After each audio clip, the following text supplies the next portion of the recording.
Ladies and gentlemen, welcome back to another episode of BSing Sports here on the BSing Network. My name is Bill. Usually with me on my Eagles recap shows are Kyle. Unfortunately, he is dealing with a neck injury. He injured himself earlier in the week or earlier today. I didn't get the full story. But Kyle, thoughts are going out to you. I hope you feel better, bud. And sorry that you got to miss the absolute wonderful recap show that I'm going to be putting on this evening about the Eagles game against the New York Giants on Sunday. If you guys thought I was irritated and a little bit riled up last week, you have no clue how I'm feeling right now. So let's just get into it. I'm not about to sit here and preach stats like I usually do. I'm not about to sit here and say, oh, the eye test sucked, because it does. Um, Here's what I'm going to say about it is the Eagles came out and they were flat. They looked like a team that didn't want to play for their coach. They looked absolutely fucking horrendous, which is a tragedy to three guys on that roster, Jason Kelsey, Fletcher Cox, and Brandon Graham, guys whose tenures are likely up in Philadelphia. Obviously, we can hope that Kelsey comes back, but it's likely that Cox and BG are gone. So to finish out the season like that, the way they did, losing back-to-back games against 4 and 5 win teams, to finish out the season, especially when you consider the things that were on the line. You win against Arizona, you win against the Giants, you're the 2 seed in the NFL. It seems to me like the team has given up on the coaching staff, and you can tell me whatever you want about how it's not Nick Sirianni and how it's it's Brian Johnson and it's Sean Desai and it's Matt Patricia and it's Howie Roseman, but this looks like a team that has given up on the coach, Nick Sirianni. He can say all the right things. He can say all the right things in the media. He can do all the right things in the locker room. The reality is this team does not look like they want to play football right now, and that starts with the head coach. Flat out, point blank, Nick Sirianni right now, you're the guy to blame. I do have a few comments here in the comments section, which is actually going to be helpful for me considering I'm here solo, so feel free to continue to do the comments. But there's no reason for me to give position grades because every position sucked. Jalen Hurts looked absolutely terrible before he either jammed or broke or dislocated his middle finger on his throwing hand, and then promptly was taken out of that game. And obviously, again, I get it. You didn't have DeAndre Swift. You didn't have Devontae Smith going into it. And then A.J. Brown goes down on the first drive or the second drive, whatever of the game it was. So then you take out all your starters and you try to protect them. But here's the reality of the situation. Before you pulled your starters, you were down 17-0 to the Giants. Absurd. At that point, the Commanders were giving the Cowboys a game, and you were getting your ass kicked by a shit team in New York.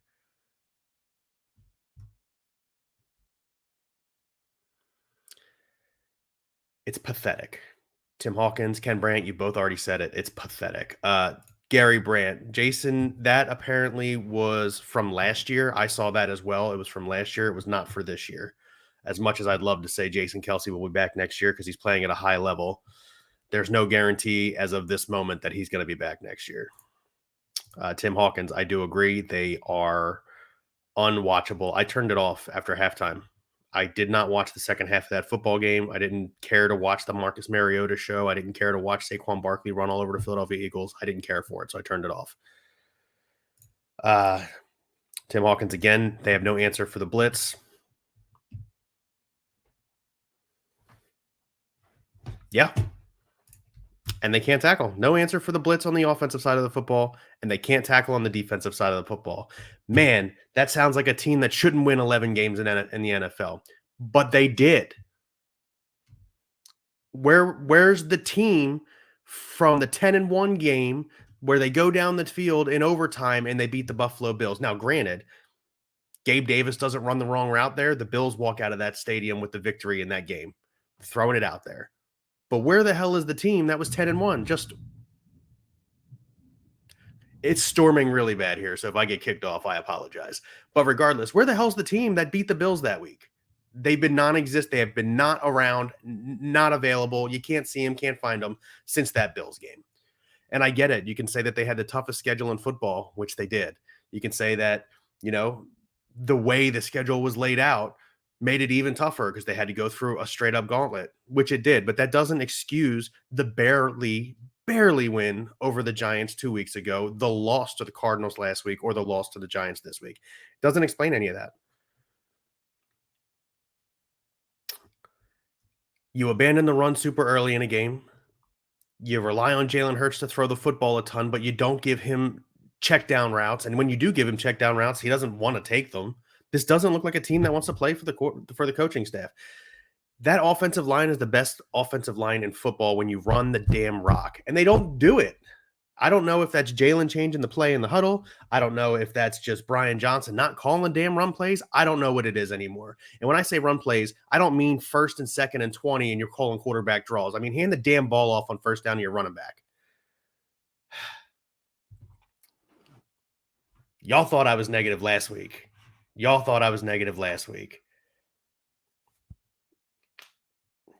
have no idea. I was sitting on the couch disgusted. I had just worked a long shift at the other job. I gotten home, thought to myself, at least I'll get to watch the Birds beat up on the Giants a little bit, which actually I didn't say to myself because I took the Giants to win in our gentleman's bet because I didn't think the Eagles were going to come out and play football. Oh, look at that. I was right. The team should be ashamed of themselves. And if Nick Sirianni doesn't get it together in the remaining 6.5 days or 5.5 days, whatever it is, for them to go into Tampa, Tampa's going to beat the shit out of them. Point blank. I have no faith in this Eagles team right now. If you're hoping for a victory in Tampa, I don't know why you're hoping for listen, if the Eagles find a way to come out and actually dominate Tampa, I'll feel completely differently about week 2 in the NFL playoffs. But if they come out and just barely squeak by the Buccaneers, nope, no shot. No, because unless the Rams beat the Lions, you're going to San Francisco and you're not beating San Francisco after you squeaked out a win against the Bucks. It's not happening. Absolutely not. Not to mention your defense can't seem to stop anybody. Tyrod Taylor torched you for 300 some odd yards the other day. I get it. Kyler Murray can sometimes play okay, so you give him kind of a small pass because he was an MVP candidate 2 years ago. But Tyrod Taylor, 327 yards or whatever it was. Again, I didn't watch second half. I don't know what it was. 272 yards in the first half. What the hell are you doing? Let me go back in these comments.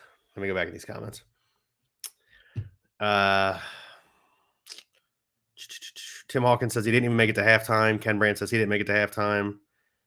Gary Brandt says this team is too good to be this bad. Seriously, there's so much talent on this roster, especially in the offensive side of the football. You mean to tell me you couldn't figure out how to put up points against the goddamn Giants?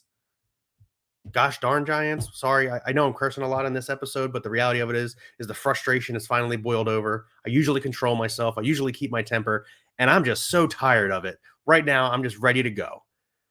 So I do apologize for cursing. But I stand by it. It deserves to be said. It needs to be said.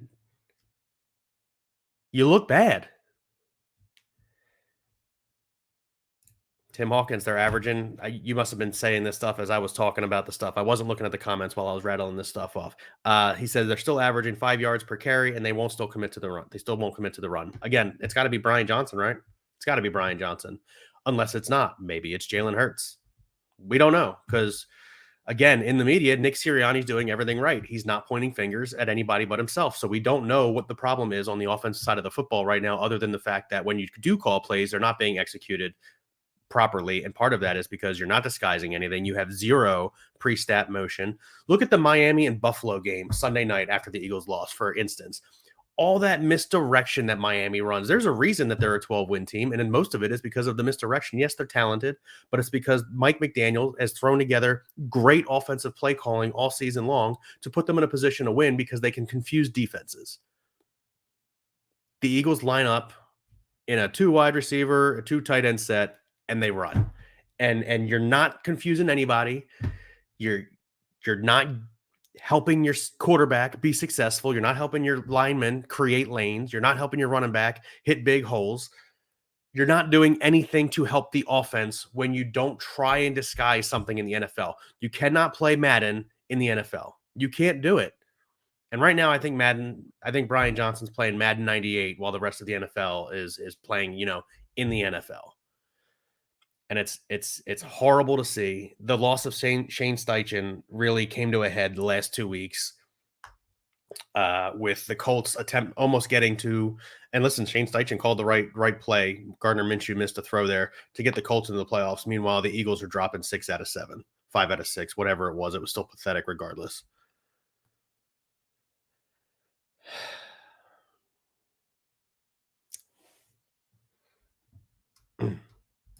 Oh, Tim Hawkins says on the defensive side of the ball, Matt Patricia has Hassan Reddick and Josh Sweat dropping into coverage. Don't understand that either. Two guys who last year both had, what was it, 15 sacks each plus? Yeah, let's drop them into coverage. That makes total sense. Ken Brandt, yes, I hate the wide receiver screen as well. It also doesn't work when the corners are playing up on the ball and you throw it anyway, Marcus Mariota. That was a smart play, guy. Ken Brandt says Baker Mayfield's going to rip them apart. Gary Brandt says he won our fantasy football. I thought Kenny did, but maybe you did. I'll have to go back and look. Tim Hawkins says, if we manage to beat the Buccaneers, he has no faith in this team. Again, all the stuff that I was saying. I'm sorry, I wasn't looking at the comments while I was rattling them off. Emotions get the better of me sometimes. Gary Brandt says, you can't offend me. Thanks to know. It's good to know that. When AJ went down, that sucked the life right out of them. And commit to the run opens up the passing lanes. I mean, here's the reality of it is I keep talking about the eye test, and it looks like shit. The eye test says Jalen Hurts isn't as good as he was last year. The eye test says the running game, while it has more yards than it did last year, isn't as good as it was last year. The passing game, while it has more yards, it isn't as good as it was last year. And that's because at the beginning of the season, they were torching teams so bad that they were just that far ahead in statistics that when they started playing crappy, they still closed the gap on what they did last year. The last 5 games, Nick Sirianni tried to come out in a press conference and say, you know what we've done the last 5 weeks doesn't, mitigate what we did for the first 11 weeks of the season. The heck it doesn't. The heck it does not. These are the games you want to be winning going into the playoffs. You want to drop 3 in a row in the middle of the season to the Cowboys, Niners, and Seahawks, whatever, fine, get it out of the way. But then you come against the Cardinals, the Giants, and you lose all 2 out of 3 of those? No, it absolutely mitigates what you did earlier in the season. I don't care the teams you beat. It's how you finish. It's not how you start. Exactly, Tim Hawkins. The crazy stat, and Tim, you shared this with me the other day, they're 6-2 against the playoff teams, but not if they had played them the last 5 weeks. They'd be 0-5. They beat the Dolphins. They beat the Bills. They beat the Chiefs. They beat the Cowboys. And apparently 2 more or something like that. I don't know. But I digress. Limping into the playoffs is one way to word it, yes. Ken Brandt, yeah. Yeah, Tim, dude, you were 1,000% correct. The Cowboys had the number 2 seed on the line, and they went out and got it done. He says, look what the Cowboys just did to Washington. That's not what good teams do that's what good teams do to bad teams. He hates to say it. Don't hate to say it. That's exactly what you should say. I mean, let's go back game by game of my memory real quick. Even the games that we were winning, you're talking week 3 against Washington, you almost lose that game. It goes to overtime, you almost lose that game. You play the Buccaneers the following week. You kind of let the Buccaneers hang around a little bit longer than you should have. Then finally the run game takes over and you start dominating. That's wonderful. The following week, you almost lose a comeback fashion to the Minnesota Vikings, the Kirk Cousins Minnesota Vikings. I know, but still.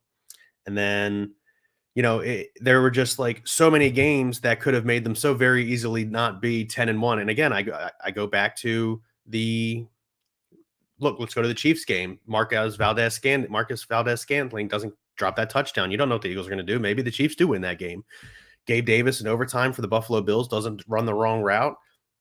Josh Allen hits him in stride. It's a touchdown. The overtime, game's over. They lose that game. You're talking this team is one play in 4 or 5 different games away from being very easily a 7-9 team or 7-10 team, 8-9 team right now.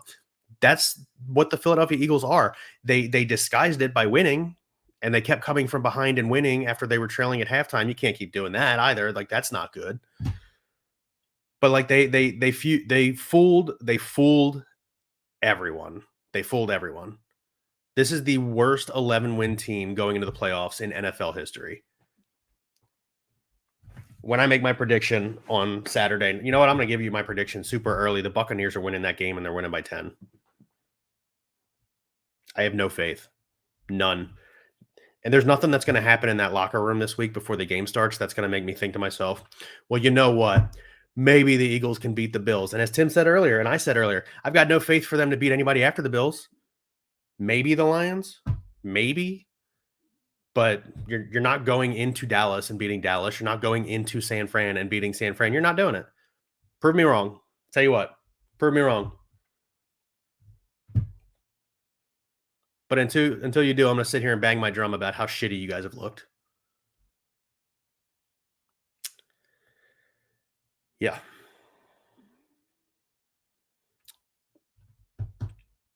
I usually end on a happy note.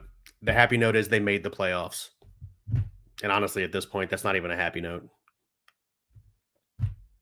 Because they made the playoffs, maybe Sirianni somehow saves his career if they pull out a win in Tampa. But I got to be honest with you, I'm really looking at the coaching that's available right now, and I'm thinking that we're not just looking for coordinators. I said it the other week on our show or whatever. Rich Kotite took a loaded team to the playoffs one year. The next year, Jeffrey Lurie bought the team. He started 7-1. He finished 7-9, and they kicked his ass out the door. Sirianni, you can start 10-1. When you finish 11-6, you're on a hot seat. At least in my opinion. I hope Jeffrey Lurie still feels the same way.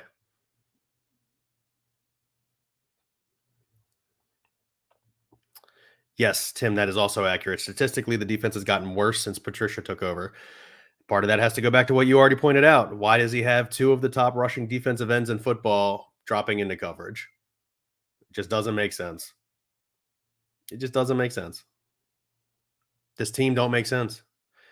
I know Chad Ochocinco came out and said they've been playing possum the last few weeks.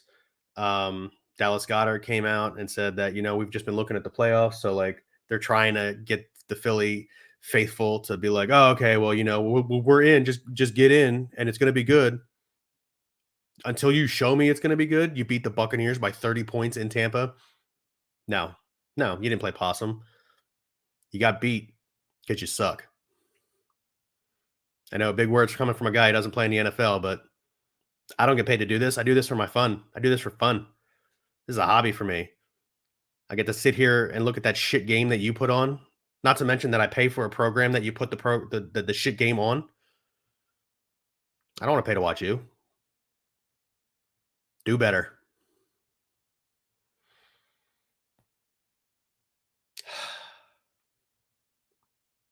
I think I vented enough. I feel a little better. Got some stress release out. I didn't yell. I just raised my voice a little. I think that was good. Oh, yeah, that's the other thing. What a joke the NFL is. You think the Eagles deserve to be on primetime in the first playoff weekend? What are you, stupid? It should have been the early matinee Saturday game. And honestly, you should have moved it to 1 o'clock on Saturday. That's how bad the Eagles-Buccaneers game is going to be. What idiots putting that on primetime? Now, I'm going to follow this up with something else, and I'm not one of these people who are conspiracy theorists. If the Eagles win the Super Bowl, the NFL is rigged. I'm saying it here. 100%. Heard it here first. If the Eagles win the Super Bowl, the NFL is rigged.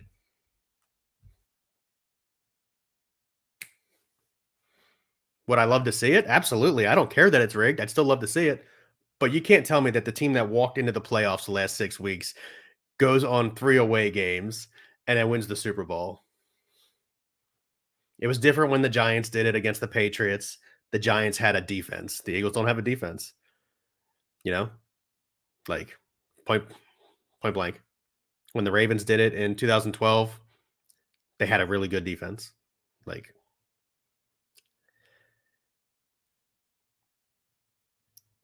Offenses look really nice. Defenses win championships. And until you put somebody on the field that convinces me they can stop somebody on the defensive side of the football, I don't care how good your offense is, you ain't winning.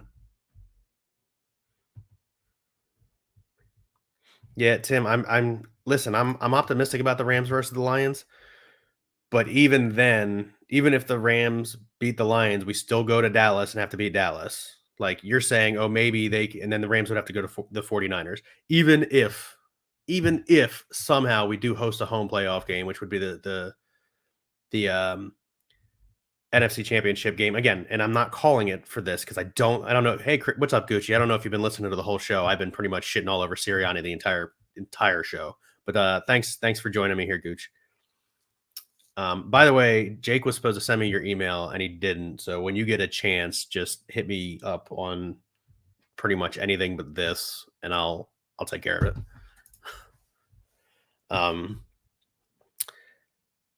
But yeah, again, if the Eagles win the NFL, or if the Eagles win the Super Bowl, the NFL is 100% rigged.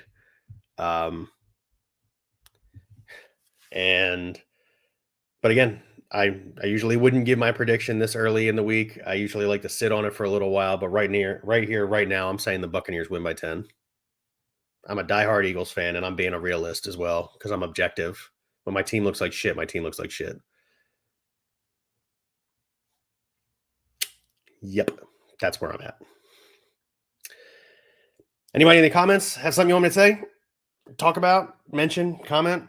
If not, I'm going to get on out of here. Put on a 25-minute show here by myself. That's pretty solid. Nah, Ken, I don't think they lose by 17.